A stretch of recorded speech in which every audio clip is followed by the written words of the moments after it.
Hello and welcome to এমএসআইটি টক্স। আমি আপনাদের host Abhik, আর আজকে নিয়ে এসেছি আরও একটা টেক পডকাস্টের এপিসোড। আজকের টপিক এমসিএ, এবং আমাদের সঙ্গে আছেন professor Aparna Dutta. Hello ma'am. Ma'am, আপনার কাছে যেটা প্রথম প্রশ্ন, আজকালকার আইটি ইন্ডাস্ট্রিতে গভীরভাবে কাজ করার জন্য স্টুডেন্টরা সরাসরি এমসিএ কে বেছে নিচ্ছে। তো এমসিএ কি মূলত একটি পোস্ট গ্রাজুয়েশন কোর্স হিসেবে দেখছেন আপনি, নাকি এটা থেকে সরাসরি ইন্ডাস্ট্রিতে রিসার্চের কাজেও তাদের পথ খুলে যাচ্ছে? আচ্ছা, আজকাল আইটি ইন্ডাস্ট্রি অত্যন্ত dynamic.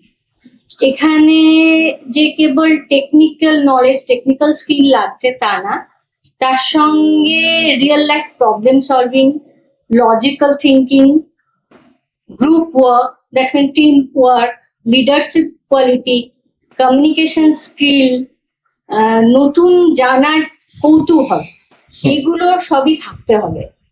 MCA master of computer application, সেটা শুধু যে একটা মাস্টার ডিগ্রি তা নয়, এটা একটা ওয়েল স্ট্রাকচার পাথওয়ে, যার মধ্যে স্টুডেন্টরা রিসার্চ ওরিয়েন্টেড প্রজেক্ট করছে, প্র্যাকটিক্যাল করছে, রিয়েল লাইফ প্রজেক্ট করছে, ইন্ডাস্ট্রি ডিফারেন্ট কোর্স করছে, যার মাধ্যমে তারা একদম ইন্ডাস্ট্রি রেডি হয়ে যাচ্ছে।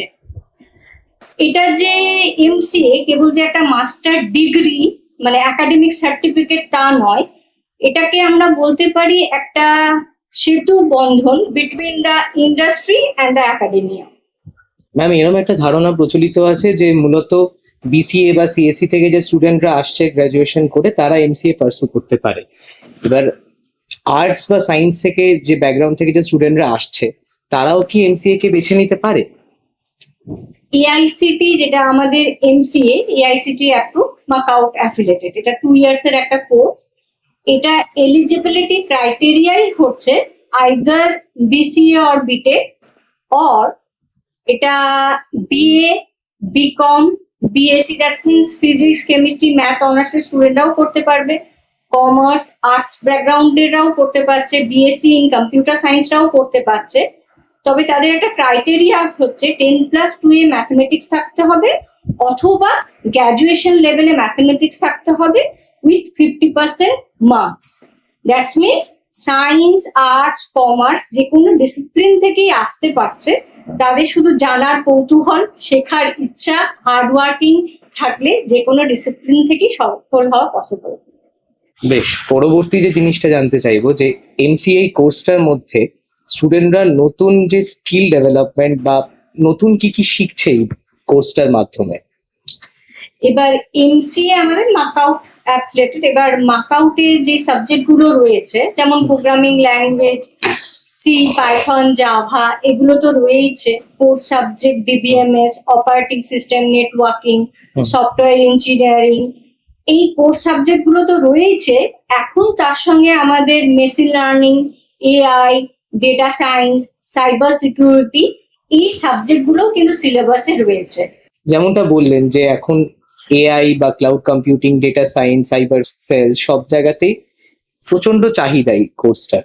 তো এমএসআইটির এমসিএ কারিকুলাম এই জিনিসগুলোকে কিভাবে অন্তর্ভুক্ত করছে? আমাদের সিলেবাসে এই সাবজেক্ট গুলো তো রয়েছে, আর আমাদের মাইনর প্রজেক্ট আর মেজর প্রজেক্ট, এমসিএ দুটো প্রজেক্ট করানো হয়। মাইনর প্রজেক্টে আমরা চেষ্টা করি যেগুলো এখন মার্কেটের নিড, হ্যাঁ, যেগুলো এখন কাটিং এর technology, that means AI, machine learning, data science, deep learning, cyber security, cloud computing, এর উপর ফোকাস করতে। মেনলি আমরা মাইনর প্রজেক্টে মান স্ট্যাক মানে ফুল স্ট্যাক ডেভেলপমেন্ট, এগুলোর উপর প্রজেক্ট অ্যাসাইন করি। প্রথমে একটা ট্রেনিং হয় ওদের 60 আওয়ার্সের, তারপর ফুল স্ট্যাক ডেভেলপমেন্টের উপরে মাইনর প্রজেক্টটা স্টুডেন্টরা সাধারণত ডেভেলপ করে। আর মেজরে আমরা সাধারণত মেশিন লার্নিং, ডিপ লার্নিং এর উপর ফোকাস করি। সেটারও একটা 60 আওয়ারের প্রথমে তাদের ট্রেনিং প্রোভাইড করা হয়। স্টুডেন্টরা মেজর প্রজেক্টটাও করে, তার সঙ্গে অনেক স্টুডেন্টরা রিসার্চ ওরিয়েন্টেড প্রজেক্ট মানে বিভিন্ন সেমিনার, কনফারেন্সে পার্টিসিপেট করে, পেপার প্রেজেন্ট করে। মানে সেগুলো তারা মানে যে কেবল থিওরি পড়ছে তা না, তার যা রিসার্চ ওরিয়েন্টেড প্রজেক্ট গুলো তারা করে থাকে। বেশি প্রশ্নের রেশ ধরে একটা প্রশ্ন করছি যে বিভিন্ন স্টুডেন্টরা ইন্ডাস্ট্রি রেডি করার জন্য এমএসআইটির এমসিএ ডিপার্টমেন্ট কিভাবে তাদেরকে সাহায্য করছে? আচ্ছা, আমাদের যেটা সেমিস্টার ব্রেক থাকে, নট অনলি যে সেমিস্টার ব্রেক সেটা বলবো তা নয়, এমনি সিলেবাসের সাবজেক্ট তো তারা পড়ছেই, প্রজেক্ট করছেই, কিন্তু ইন্টারভিউ যাতে ক্র্যাক করতে পারে তার জন্য দরকার aptitude, coding skill, communication skill, group discussion. Communication স্কিলের জন্য তাদের বিভিন্ন সেশন রাখা হয়ে থাকে, গ্রুপ ডিসকাশন, মক ইন্টারভিউ, যাতে তারা সহজে ইন্টারভিউ ক্র্যাক করতে পারে, সেগুলো ইনিশিয়েটিভ নেওয়া হয়ে থাকে। যেমনটা আপনি বললেন যে বিভিন্ন ধরনের রিসার্চ ওয়ার্ক, গ্রুপ অ্যাক্টিভিটি, এগুলোর মাধ্যমে স্টুডেন্টসরা অনেক কিছু শিখছে। তো এমএসআইটি থেকে শুধুমাত্র বলতে চাইছেন যে শুধুমাত্র থিওরি নয়, হ্যান্ডস অন মানে সিচুয়েশনে থেকে অনেক কিছু শিখতেও স্টুডেন্টরা পারছে। একদমই তাই। মানে আমাদের সিলেবাসে যেগুলো অন্তর্ভুক্ত, মানে Python with data structure, data science, Java, Unix, shell programming, এগুলো থিওরি তারা সেমিস্টারে পড়ছেই, তার সঙ্গে তারা হ্যান্ডস অন প্র্যাকটিক্যাল, তারা সমস্ত সাবজেক্টের প্র্যাকটিক্যালও সেভাবে থিওরিটির সঙ্গে সঙ্গে হ্যান্ডস অন প্র্যাকটিক্যাল গুলো তারা ল্যাবে করছে। তো এমএসআইটি থেকে এমসিএ পাস করলো স্টুডেন্ট, তারপরে তার সামনে কি কি কেরিয়ার অপশনস খুলে যাচ্ছে বিভিন্ন প্রাইভেট সেক্টরে বা গভর্নমেন্ট সেক্টরে, সেটা সম্বন্ধে যদি একটু বলেন। আফটার এমসিএ অনেকগুলো পাথই একসঙ্গে ওপেন হয়ে যাচ্ছে। আচ্ছা, তারা আইটি ইন্ডাস্ট্রিতে যেমন TCS, CTS, IBM, Capgemini, different কোম্পানিতে ইন্ডাস্ট্রিতে যেতে পারে, সফল হতে পারে। রিসার্চ ওরিয়েন্টেড কাজ অনেকে করে, অনেকে হায়ার স্টাডি, এমটেক, পিএইচডি করছে, অনেকে আবার বিভিন্ন সরকারি job, railway, bank, that's mean সমস্ত দেশে বিদেশে সরকারি বেসরকারি যে কোনো কাজ তাদের জন্য ওপেন হয়ে যাচ্ছে। ম্যাম, এমন একটা মিথ আছে যে যারা কোডিং জিনিয়াস তারাই একমাত্র এমসিএ তে সফল হতে পারে। একদম যারা শুরু করছে গ্রাসরুট লেভেল থেকে, একদম মোটিভেটেড বিগিনার যাদের বলা যায়, তারা কি সফল হতে পারে? তাদের জন্য কতটা ফিজিবল ব্যাপারটা? এমসিএ আমরা জানি মাস্টার অফ কম্পিউটার অ্যাপ্লিকেশন। এবার কোডিং এ তো তাদেরকে ভালো হতেই হবে, কিন্তু সবাই তো প্রথম থেকে শিখে আসতে পারে না।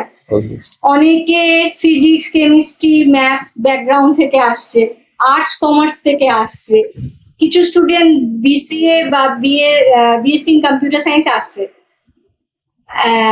এবার হচ্ছে যারা এই আর্টস কমার্স ব্যাকগ্রাউন্ড থেকে আসছে তাদেরকে একটা ব্রিজ কোর্সও করে নিতে হয়, অনলাইন কোর্স। সেটাতে ফার্স্ট সেমিস্টারে ওদের করতে হয় fundamental of computer application, in the second semester তাদের করতে হয় ফান্ডামেন্টাল অফ সফটওয়্যার ইঞ্জিনিয়ার। আর যারা অন্যান্য ডিসিপ্লিন থেকে আসে তাদের ভয় পাওয়ার কিছুই নেই, কেননা আমাদের একদম প্রথম থেকে, মানে যেমন এবিসিডি থেকে আসতে আমরা ধাপে ধাপে প্যারাগ্রাফ শিখি, সেরকমই যারা মাস্টার ডিগ্রিতে ভর্তি হচ্ছে আমরা ভাবি তারা একদম প্রথম থেকে, যেমন আর্টস কমার্সের স্টুডেন্টরা তাদের কোডিং এর কোনো ধারণাই থাকে না, তার জন্য একদম প্রথম থেকে বেস লেভেল থেকে ধাপে ধাপে শেখানো হয় একদম অ্যাডভান্স লেভেল পর্যন্ত।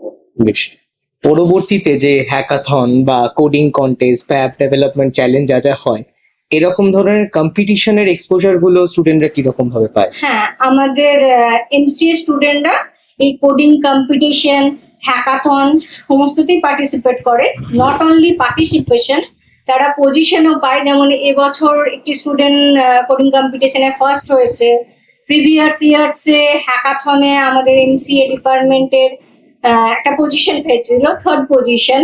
মানে এই সমস্ত হ্যাকাথনে পার্টিসিপেট করলে কি হয়, তাদের একটা team work, leadership quality, time management করা, রিয়েল লাইফ প্রবলেম সলভিং করা, এই সমস্ত কোয়ালিটি গুলো গ্রো করে। তার জন্য আমরা তাদেরকে উৎসাহ দিই যাতে তারা হ্যাকাথনে, কোডিং কম্পিটিশনে পার্টিসিপেট করে। আমাদের পুরনো এক্স স্টুডেন্টরা দেশে বিদেশে বিভিন্ন ইন্ডাস্ট্রিতে ওয়েল এস্টাবলিশড। কিছু যদি এক্সাম্পল হিসেবে বলি, যেমন আমাদের ফার্স্ট ব্যাচে আপনি একটা প্রথমে কোশ্চেন করেছিলেন যে আর্টস কমার্সের স্টুডেন্টরা এমসিএ পড়তে পারে না। হ্যাঁ, অতি অবশ্যই পারে। তার একটা এক্সাম্পল, যে আমাদের ফার্স্ট ব্যাচের টপার, সে কিন্তু বিকম, আর সে এখন লন্ডনে ডেটা অ্যানালিস্ট হিসাবে ওয়েল এস্টাবলিশড, রিনি চৌধুরী। আচ্ছা।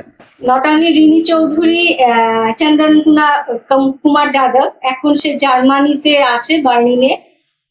সে as a senior full stack developer. Souradipta, সে এখন নিউজিল্যান্ডে আছে। এরকম অনেক এক্সাম্পল, মানে এত বছর ধরে আমাদের এমসিএ রান করছে, তো বিভিন্ন স্টুডেন্টরা দেশে বিদেশের বিভিন্ন কোম্পানিতে, TCS, CTS, IBM, Accenture, well established. আশা করি এই পরিসংখ্যানটা যারা বিভিন্ন জায়গা থেকে আসছে তাদেরকে অনেকটা উদ্বুদ্ধ করবে, যারা কোর্সটা পার্সু করতে চাইছে কিন্তু তারা মনে মনে একটা ভয়ে আছে যে আমি কি এলিজিবল এটার জন্য। আশা করি এনাদের, আপনি যাদের নাম বললেন, রিনি এই চৌধুরী, হ্যাঁ, চন্দন যাদব, সৌরদীপ, লাইক হ্যাঁ, অনেক স্টুডেন্টস। আরো অনেকেই অবশ্যই আছে। এনাদের এক্সাম্পল গুলো আশা করি বাকিদেরকে অনেকটা উদ্বুদ্ধ করবে যারা আজকে আমাদের পডকাস্টটা শুনছে।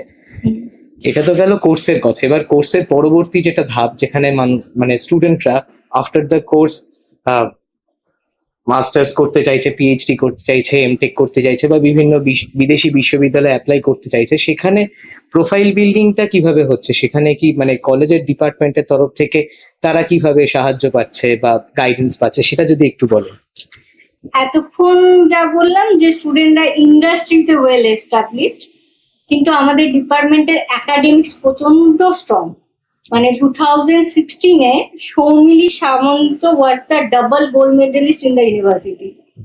মানে ডাবল গোল্ড মেডেলিস্ট আমাদের কলেজের কোনো ডিপার্টমেন্টে নেই, শুধু MCA department. Ananya Biswas, she was the third topper in the university. বলতে গেলে এবার অনেকজনের নামই আসবে। একাডেমিক্স দিকটাতে মানে double gold medalist, third topper, বোঝাই যাচ্ছে প্রচন্ড স্ট্রং। তো এরা টিসিএসে আছে জানি, সৌমিলিও, অনন্যাও টিসিএসে আছে, কিন্তু অনেক স্টুডেন্ট যেমন অনিন্দিতা ঘোষ, তনুশ্রী, পিয়ালি, শিপর্ণা, এরা এমটেক পিএইচডি করে মানে বিভিন্ন বিশ্ববিদ্যালয়ের সঙ্গে যুক্ত। মানে আমাদের যে কেবল ইন্ডাস্ট্রির দিকে স্টুডেন্টরা তা যাচ্ছে না, একাডেমিক দিকটাও সমানভাবে গ্রো হচ্ছে। তার জন্য যা গাইডেন্স আমরা ডিপার্টমেন্ট থেকে প্রোভাইড করে থাকি। অনেক ধন্যবাদ ম্যাম আপনাকে। তো আজকের এই এপিসোড এত অবধি। এমসিএ সম্বন্ধে যে সমস্ত স্টুডেন্ট বা তাদের অভিভাবকদের যা যা ডাউটস ছিল, আশা করি সেটা ক্লিয়ার হয়ে গেছে। আবারও ফিরে আসবো নতুন একটা টেক পডকাস্ট নিয়ে। ততদিন সঙ্গে থাকবেন, ভালো থাকবেন।